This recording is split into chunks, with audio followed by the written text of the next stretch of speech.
আসসালামু আলাইকুম। আশা করি ভালো আছেন। আল্লাহর রহমতে আমি অনেক ভালো আছি। তো এখন বর্তমানে অবস্থান করছি আমার কবুতরের খামার আর কি। বেশ কিছুদিন আগে কবুতরের খামার করবো বলে বেশ কিছু বাচ্চা নিয়েছিলাম আর কি। আলহামদুলিল্লাহ আমি বেশ কিছু কবুতরের বাচ্চাদের আর কি শুরু করছিলাম।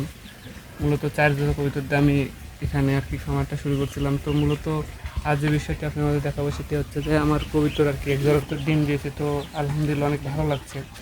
তো আমি আশা করছি যে নেক্সটে দেখা যাচ্ছে আমার খামারটা আরও বড় করব।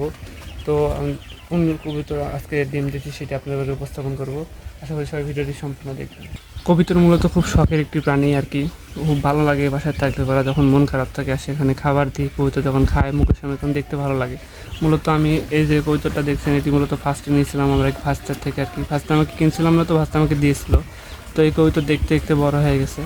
আর আলহামদুলিল্লাহ এই যে দেখতে পাচ্ছেন ডিম নিয়ে বসে আছে আর কি।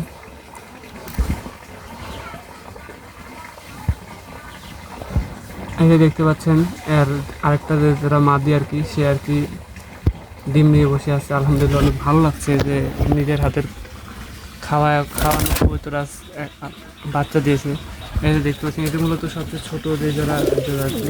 তারপরে এই যে এটি হচ্ছে যে বাচ্চা মেশা কবুতর আস্তে আস্তে বড় হয়ে গেল, দেখে অনেক ভালো লাগছে আলহামদুলিল্লাহ। সবাই আমার জন্য দোয়া করবেন, আস্তে আস্তে যেন আমার এই খামারটা এর থেকে যেন ভরে যায়। তো এই বলে আজকে ভিডিও শেষ করছি। আসসালামু আলাইকুম ওয়া রাহমাতুল্লাহি ওয়া বারাকাতুহু।